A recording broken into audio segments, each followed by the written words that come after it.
Hello my dear students. Now आज का topic है ऐसे कौन से फैक्टर्स है which affect the identification of entrepreneurial opportunity. Okay, so हम लिटरेचर पे जाते हैं। द फैक्टर्स जो अफेक्ट करते हैं identification of entrepreneurial opportunity are as under. तो सबसे पहला जो मेन फैक्टर है जिसे हम कहते हैं पर्सनैलिटी फैक्टर। देखिए, बिजनेस करने के लिए आप में एक डिजायर होनी चाहिए। अगर आपके पास डिजायर है ना खुद बिजनेस करने के लिए, आप बिजनेस कर सकते हैं। अगर डिजायर नहीं है, आप चाहते हो कि आप एम्प्लॉय बने, तो आप बिजनेस नहीं कर सकते हो। अगर आपको रिस्क लेने की काबिलियत है तो आप बिजनेस कर सकते हो। ओके, और family background matters. Family background क्यों? क्योंकि आप चेक कर सकते हो जिस फैमिली में लोग बिजनेस करते हैं ना, फिर जो उनके बच्चे होते हैं ना, वो भी चाहते हैं कि हम बिजनेस ही करें। इनफैक्ट डॉक्टर का बेटा चाहता है कि मैं डॉक्टर बनूं, क्योंकि उनके पास वो बेसिक नॉलेज होती है। हाँ, एंड एज मैटर्स। देखिए, अगर आप इस वक्त प्रेजेंट में 40 से ले 40 प्लस है, आप कहाँ लोगे रिस्क? हाँ, अगर आप 30s में हो, 20s में हो, तो आप चाहोगे रिस्क लेना। ठीक, तो point is their personality trait such as inner desire for control of their activities, tolerance for risk, high level of tolerance to function in adverse situations, family background, आपकी एजुकेशन क्या है। nowadays education matters। अगर आप MBA करोगे, you must know the basics of business. ठीक है, तो सबसे पहला जो फैक्टर है जो अफेक्ट करेगा identification of entrepreneurial opportunity is आपकी पर्सनालिटी। आपकी पर्सनालिटी क्या है? पर्सनालिटी मीन्स फिजिकल अपीयरेंस नहीं।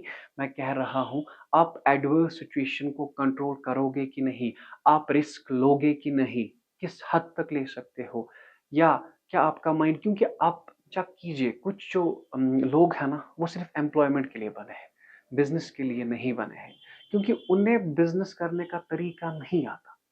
सो बिजनेस करने के लिए उन्हें पहले पढ़ना है बिजनेस। नाउअडेज हम पहले बिजनेस पढ़ते हैं, ठीक है। क्या वो रिसर्च करेंगे? क्या उनमें वो काबिलियत है रिस्क लेने की? तो ये सारे फैक्टर्स इफेक्ट करते हैं एक इंसान को बिजनेस करने के लिए या ना करने के लिए। तो what is the first point? That is personality factors. The second point is prior. Prior means before knowledge. Is it clear?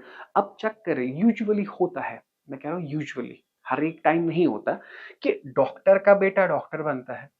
अब मुझे बताओ, ये जो ये बंदा है ना, ये बंदा, इसे तो आप जानते हैं ना, अंबानी का बेटा। अब इसने बिजनेस क्यों किया? क्योंकि इसको नॉलेज है, क्योंकि इनके घर में बिजनेस का डिस्कशन चलता रहता है ना। बिजनेस इसने किया, या इनफैक्ट इसके बाप ने किया, फिर उससे इसने सीखा, और इससे इसने सीखा। तो इनके पास जब ये बड़े हो रहे थे, तो ये बिजनेस की नॉलेज आ रही थी। Is it clear? तो यही पॉइंट है, prior knowledge and experience are the basic source of searching for opportunities. People tend to discover नई opportunity that is related to the information they already know. देखो, इसको business के बारे में पता है, बिजनेस कैसे करना है। अब ये ढूंढते हैं नए मौके, नई नई अपॉर्चुनिटीज, क्योंकि इनके पास नॉलेज है। देखिए, मैं आपको बताता हूँ नई अपॉर्चुनिटी। मुझे कोई भी अपॉर्चुनिटी दिखेगी ना एजुकेशन सेक्टर में, तो मैं जाऊंगा उसके लिए, because I have that knowledge. मुझे वो नॉलेज है। Is it clear? Okay, and entrepreneurs focus their search to areas where they have particular prior knowledge। entrepreneur उसी फील्ड में जाते हैं जहां पे उनकी नॉलेज होती है। Is it clear? देखो, मैं आपको बताता हूँ कि मैं एजुकेशन सेक्टर में हूँ। अगर मैं जाऊंगा ना फ्रूट बिजनेस में, मुझे उसके बारे में नहीं पता है। If I talk of a single Apple, इसके बहुत सारे, नहीं, बहुत सारे हैं।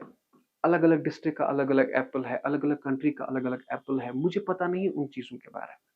ठीक है, लेकिन मुझे एजुकेशन सेक्टर में पता है कि अगर मुझे जानना है मैं किस में जाऊं, ऑफलाइन जाऊं, ऑनलाइन जाऊं। हाँ जी, बच्चों का एग्जाम लेना है, कब लेना है, ये मुझे बेसिक नॉलेज है। तो प्रियोर नॉलेज मैटर्स।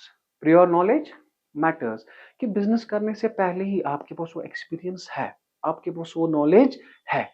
ठीक है, तो उसके जरिए, उस नॉलेज के जरिए आपको अपॉर्चुनिटी दिखती है। देखो, मैं आपको कहूंगा कि वी हैव बिग अपॉर्चुनिटी अगर हम इंग्लिश कोचिंग इंस्टीट्यूट डालें, इंग्लिश कोचिंग इंस्टीट्यूट, बिकॉज मुझे पता है लोगों को अंग्रेजी उतनी नहीं आती, आती है 1 मिनट, उससे ज्यादा नहीं बोल सकते हो, ठीक है। So prior knowledge matters. So what is the first one? Personality factor. Second one prior, prior means before knowledge, business से पहले ही उनके पास वो नॉलेज होती है। Third one is environmental factors.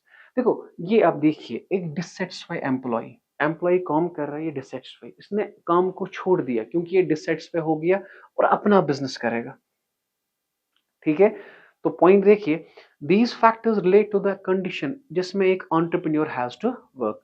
If the environment in which an individual is working is unsatisfactory, अगर एक environment में एक आदमी को लगा कि मुझे यहाँ पे काम अच्छा करना नहीं लगता, that is not conducive to his growth, it is likely that the individual will quit his job and start his own business.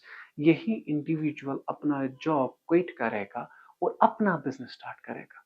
देखिए अब चेक कीजिएगा स्टैटिस्टिकली, जो भी बैंकिंग एम्प्लॉयज है ना, जो भी बैंकिंग एम्प्लॉयज है वो अपना जॉब छोड़ते हैं क्योंकि वो जॉब रिजिड है, ठीक है। मैक्सिमम वो छोड़ते हैं वो जॉब, फिर वो अपना बिजनेस करते हैं। क्या करते हैं? अपना बिजनेस, क्योंकि उन्हें वो उनका एनवायरनमेंट अच्छा नहीं लगता है, तो वो एनवायरनमेंट जिसमें वो काम करते हैं वहां पे वो सेटिस्फैक्ट्री नहीं है, वहां अनसेटिस्फैक्ट्री कंडीशंस है। Is it clear?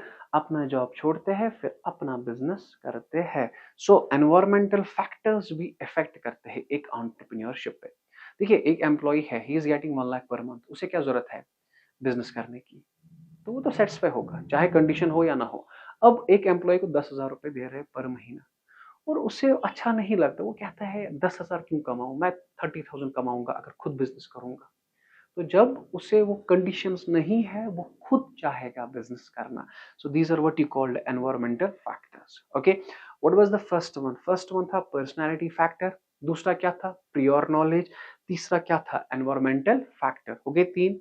And the fourth one is political.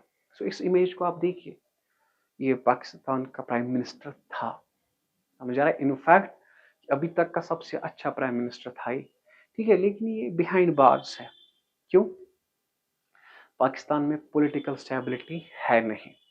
अब एक दिन हड़ताल, एक दिन कर्फ्यू, एक दिन इंटरनेट बंद, जब ये सारी चीजें बंद होती है, ये सारी, तो लोग बिजनेस नहीं करते। समझ आ रहा है? क्योंकि उन्हें पता है ना कि हमें नुकसान देना है, अगर बैंक से लोन लाया है हमने तो बैंक को इंटरेस्ट देना है, और यहां से हम बिजनेस नहीं कर पा रहे हैं। क्यों? हड़ताल होता है, स्ट्राइक्स होती है, कर्फ्यूज होते हैं। तो political stability in a country is absolutely essential for smooth economic activity. जब बिजनेस, जब कंट्री में होगा पीस, कंट्री में बिजनेस हम कर सकते हैं, कंट्री में कर्फ्यू नहीं है, कंट्री में स्ट्राइक्स नहीं है। रिसेंटली आप चेक करें बांग्लादेश में, वहां पे बहुत सारे बिजनेस बंद हो गए। क्यों? वहां पे क्राइसिस चल रही थी, उन्होंने अपने प्राइम मिनिस्टर को भगा दिया, ठीक है। So frequent political protest, strike hinder economic activity and entrepreneurship. जब प्रोटेस्ट होते हैं एक कंट्री में तो वहां पे बिजनेस नहीं कर पाते। तो क्यों? जब सारा ही बंद है, मार्केट ही बंद है, तो आप किसे बेचोगे? कस्टमर तो नहीं आएगा, और इनफैक्ट आप शॉप पे कैसे जाओगे जब कर्फ्यू है, ठीक। सो पॉलिटिकल जो स्टेबिलिटी है वो मैटर करती है बिजनेस के लिए। या unfair trade practices, irrational monetary and financial policy, ये जो है ना, ये मॉनेटरी एंड फाइनेंशियल पॉलिसी है, मैं आपको पढ़ाऊंगा। देखो एक चीज बताऊंगा, पॉलिटिकल में क्या होता है, अगर आप 5 करोड़ कमाओगे ना किसी भी कंट्री में, लेट्स टॉक ऑफ एक यूएई में, दुबई में, आफ्टर टैक्स कमाए कितना आपने? 5 crore. After tax you have to pay 5 crore, आपको मिलेगा 5 करोड़, क्योंकि दुबई में टैक्स नहीं है। ओके, इन यूएस 5 करोड़ आपने कमाया, आपको मिलेगा 3 करोड़, 2 करोड़ आपको देना है टुवर्ड्स गवर्नमेंट। इंडिया तो 3.4 करोड़ आपको मिलेगा आफ्टर टैक्स, तो 1 करोड़ 60 लाख आपको देना है। अब मुझे बताए, आप कहां पे बिजनेस पसंद करेंगे? आप इंडिया में बिजनेस पसंद करेंगे, यूएस में बिजनेस पसंद करेंगे कि दुबई में? सर नहीं, हम दुबई में बिजनेस पसंद करेंगे। दिस इज द रीजन कि दुबई आगे जा रहा है, उन्होंने टैक्स कुछ नहीं रखा है। समझ आ रहा है? हाँ, इंडिया में भी इस वक्त कंडीशंस अच्छी है, still we get 3.4 crore, US से अच्छा है, यूएसए अच्छा है, यूएस में आप जाओगे वहां पे आपको सिर्फ 3 करोड़ मिलता है। अगर आपने 5 करोड़ कमाया कितना मिलेगा आफ्टर टैक्स? 3 करोड़। इंडिया में कितना मिलेगा? 3.4 करोड़। ठीक है, तो दुबई में कितना मिलता है? अगर आपने 5 करोड़ कमाया आपको मिलेगा 5 करोड़ बराबर। क्या मिलेगा? 5 करोड़ बराबर। ठीक है, तो वहां पे पॉलिटिकल स्टेबिलिटी है। ठीक है, या गवर्नमेंट पॉलिसी है कि नहीं हम टैक्स नहीं रखेंगे। So this also effects entrepreneurship. Okay, 4। The last one is social networking. देखिए बेटा जी, the social network of an entrepreneur is vital in opportunity identification, कि हम कौन सा बिजनेस करें। They get lot of information. एक इंसान को इंफॉर्मेशन कहाँ से मिलती है? अपने दोस्तों से, रिलेटिव से, या बिजनेसमैन से, वकील, bankers, participation in professional seminars, workshop and conferences. In sources से आपको इंफॉर्मेशन मिलती है कि किस फील्ड में हम जा सकते हैं। People with wide separate networks discover more opportunities. जिनका नेटवर्क ज्यादा होगा ना, उनके पास मौके भी ज्यादा होंगे। सर मौके भी ज्यादा होंगे का मतलब कि उनके पास मौके है कोई ना कोई बिजनेस करने का। जिसे कोई नहीं जानता तो उसे पहले मार्केट रिसर्च खुद करना है। ये तो चलता फिरता रिसर्च है इनके लिए। इनके फ्रेंड्स को पता है बिजनेस क्या है, ये उनके साथ बात करेगा। Is it clear?